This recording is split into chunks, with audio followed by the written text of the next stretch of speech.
दोस्तों बहुत बहुत स्वागत करता हूं आप सभी का हमारे इस नए वीडियो में। मैं इस समय दिल्ली में हूं, लगातार मैं ग्राउंड पर हूं, जायज़ा ले रहा हूं क्या चल रहा है, चुनाव में कैसा माहौल है। हमारे साथ हैं एक प्रखर वक्ता, शायर, गायिका, बहुजन क्रांतिकारी। क्या नाम है आपका, परिचय दीजिए। जी, मेरा नाम वंदना सिद्धार्थ है और मैं तथागत बुद्ध की धरती कुशीनगर से बिलोंग करती हूँ। मेरा जन्म वहीं का है और फिलहाल मैं दिल्ली में रहती हूँ। दिल्ली कैसे आना हुआ? दिल्ली पढ़ाई के सिलसिले से। जी। अच्छा, आप दिल्ली में रहती हैं, कुशीनगर से ताल्लुक़ रखती हैं? जी बिल्कुल। आपने कुछ शायरी पेश की, मैं चाहता हूं कि हमारे दर्शकों के लिए वो शायरी पेश करिए। और जो कांशी राम जी पर आपका एक गीत था, काफ़ी वायरल है, वो भी सुनाइएगा, लेकिन पहले शायरी। ओके। एक शेर मैं चाहती हूँ कहना आज की मौजूदा हालात को देखते हुए, क्योंकि हम स्वाभिमानी लोग हैं, मेहनती लोग हैं, तो मुफलिसी हमें मंजूर है पर अपमान हमें बर्दाश्त नहीं। मुफलिसी हमें मंजूर है पर अपमान हमें बर्दाश्त नहीं। हम आग भूख की सह लेंगे पर इज्जत पर आघात नहीं। और संविधान बदलने की बातें तू कर करके थक जाएगा, और तेरी तो औकात ही क्या, तेरे बाप की बस की बात नहीं। किस पर निशाना है?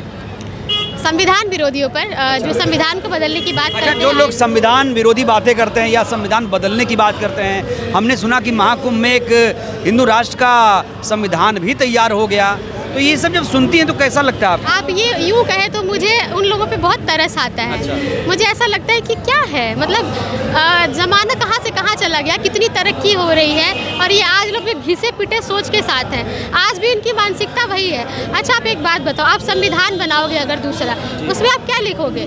समता, समानता, बंधुत्व, भाईचारा, इससे ज़्यादा क्या होता है जो हमारे संविधान में पहले से ही बाबा साहब ने कहना है कि भाई मनुस्मृति लागू करेंगे। तो वही तो कह रही हूँ, मनुस्मृति लागू करेंगे तो जिन लोगों के घर में, जिनकी जो सवर्ण है, खास करके जो 15% लोग हैं, उनके घर की अगर औरतें अगर जॉब में हैं, अगर पढ़ी लिखी हैं, शिक्षित हैं, तो सबसे पहले उनकी नौकरी छुड़वा के उन्हें घर में बिठाएं, तब वो मनुस्मृति लागू कर लेंगे। क्योंकि मनुस्मृति तो यही कहता है ना कि लड़कियों को पढ़ने का अधिकार नहीं है, उनको घर से दहलीज नहीं लांघनी चाहिए बिना किसी पुरुष के। तो ये सारी चीज़ें हैं, किसी से छुपा नहीं है। तो ये सारी चीज़ें पहले वो खुद फॉलो करें, और संविधान के एक भी आर्टिकल का उनको फ़ायदा नहीं उठाना चाहिए। फिर वो संविधान का विरोध करें और तब वो नया संविधान बना के लागू करें। बहुत सारे लोग कहते हैं कि हम अम्बेडकरवादी, हम अम्बेडकरवादी, हम सबसे बड़े अम्बेडकरवादी। आपसे अगर मैं पूछूं पर्सनली, आपको सबसे अच्छा नेता कौन सा लगता है? सबसे बढ़िया अम्बेडकरवादी नेता कौन है? सबसे अच्छी पार्टी विचारधारा आपकी क्या है, जानना चाहूँगा। सबसे अच्छी विचारधारा पार्टी की तो जो बिल्कुल क्लियर रहती है, हमेशा अनुशासन में, हमेशा शांति प्रिय, मतलब आप कहीं भी कोई भी दंगा फसाद और ये सारी चीज़ें नहीं देखेंगे, तो वो बीएसपी की ही रही है। अनुशासन तो मतलब इसके अलावा मुझे कहीं का नहीं अच्छा लगा। लाखों के लोग आते हैं लेकिन कभी भी भगदड़ नहीं मच सकती, कभी भी किसी का कोई नुकसान नहीं हो सकता। तो ये सारी चीज़ें मुझे बीएसपी की रही है। मैंने कैडर किए हैं, मैंने रैलियाँ अटेंड की हैं बहुत सारी, तो मैंने देखा है, तो उस बेसिस पे मैं कह सकती हूँ। और रही बात नेता की, तो आजकल तो आप देख लो कि हर राजनीतिक पार्टी बाबा साहब का नाम लेके अपनी राजनीति चमकाना चाहती है। तो मजबूरी कह लें या डर कह लें, बाबा साहब का तो नाम लेना ही पड़ रहा है उनको, तो वही है। और बाकी विचारधारा तो मुझे बीएसपी की ही अच्छी लगती है। यानी जो लोग सिर्फ नाम ले रहे हैं वो राजनीति कर रहे हैं, असली अम्बेडकरवादी बहन जी हैं? बहुत सारे लोग हैं जो गैर राजनीतिक हैं, वो भी हैं। बहुत सारे लोग अपने स्तर पर, पॉलिटिकली मैं बात कर रहा हूँ। जी जी जी, हाँ, बीएसपी का ही मुझे। अच्छा, बहन जी कैसी लगती हैं? आप भी महिला हैं, बहन जी ने भी काफ़ी संघर्ष किया अपनी लाइफ में, और उस दौर में किया जब सड़कें भी नहीं थी। मैं यूँ कहूँ कि अगर मुझ में इतनी हिम्मत आई है, और तो मैं हमेशा से, मेरी प्रेरणा स्रोत बहन जी रही है। मैंने उनको देखा है काम करते हुए, और जो यूपी की खास करके जो स्थिति थी, बिल्कुल मैं क्या ही बताऊँ कैसी थी, लेकिन अब जो यूपी की स्थिति, आज जितनी भी तरक्की हुई है और जितना भी काम हुआ है, वो बीएसपी ने और बहन जी ने करा है। तो मुझे तो बहुत अच्छा लगता है जी। तो एक आप स्टूडेंट हैं, आपकी विचारधारा है, यूपी में अच्छा काम भी किया है, लेकिन ऐसी क्या स्थिति रही कि बीएसपी अब थोड़ा सा उसका एक ग्राफ कहीं ना कहीं गिरा है? चिंता का भी विषय है। अब बहुत सारी चीज़ें हैं, बहुत सारे पार्टी के लोग, और बहुत सारी चीज़ें रही हैं, बहुत सारी पॉइंट पे काम करने की ज़रूरत रही है। बहुत सारे लोग निकले आए गए, जिनकी विचारधारा नहीं मिली, जिनके मुताबिक काम नहीं हुआ, तो वो सारी चीज़ें रही हैं। लेकिन अभी फिर से उस पर काम चल रहा है, लोग उतर रहे हैं। और ख़ास करके मैं देखती हूँ कि जब युवा खास करके जब फील्ड में आता है तो फिर तो कोई अच्छा ही होता है और चमत्कार ही होता है।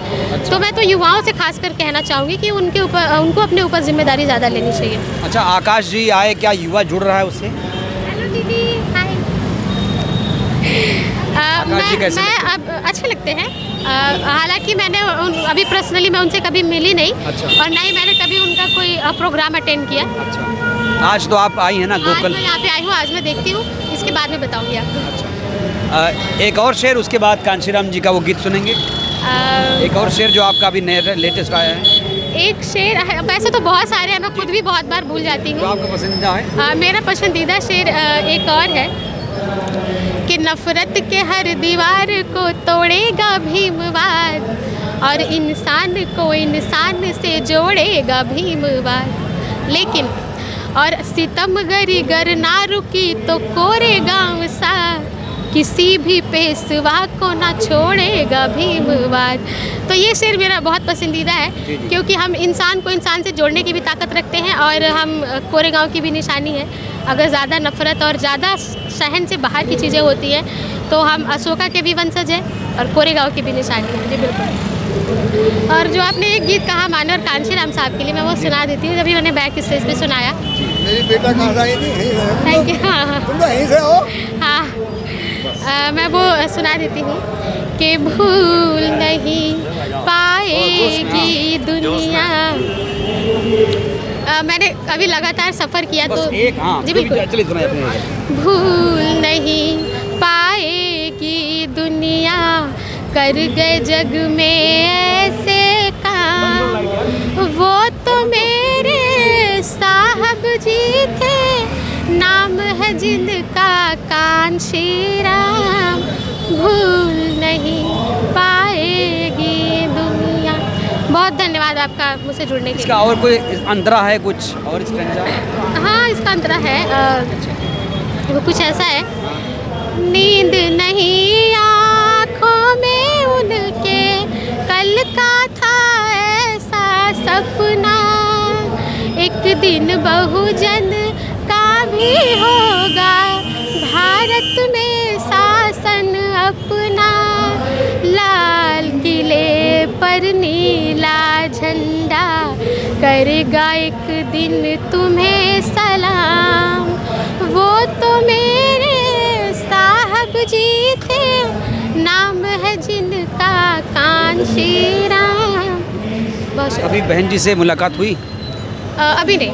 अच्छा, ये जो आपने कहा कि लाल किले पे नीला झंडा, इसका अर्थ क्या है कि एक प्रधानमंत्री बने?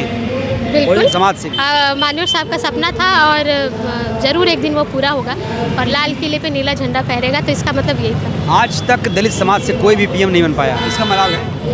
हाँ, ये तो है। लेकिन इसके पहले कभी मुख्यमंत्री भी नहीं बने थे, 4 बार वो बने, कोशिश रही, इसके बाद भी। अच्छा, बहन जी से कुछ कहना चाहेंगी? आकाश जी से कुछ कहना चाहेंगे?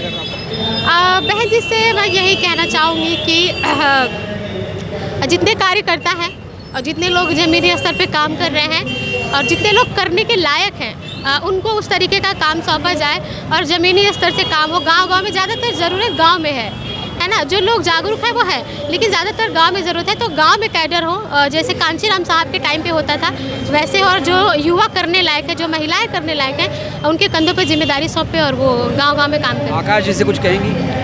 आकाश जी से तो अभी मैं कुछ नहीं कहना चाहूँगी, वो काम कर ही रहे हैं, अपना काम करते रहे। बहुत शुक्रिया आपका, बहुत शुक्रिया।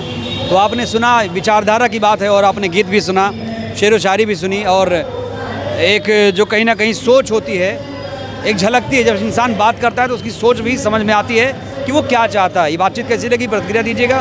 बहुत बहुत धन्यवाद।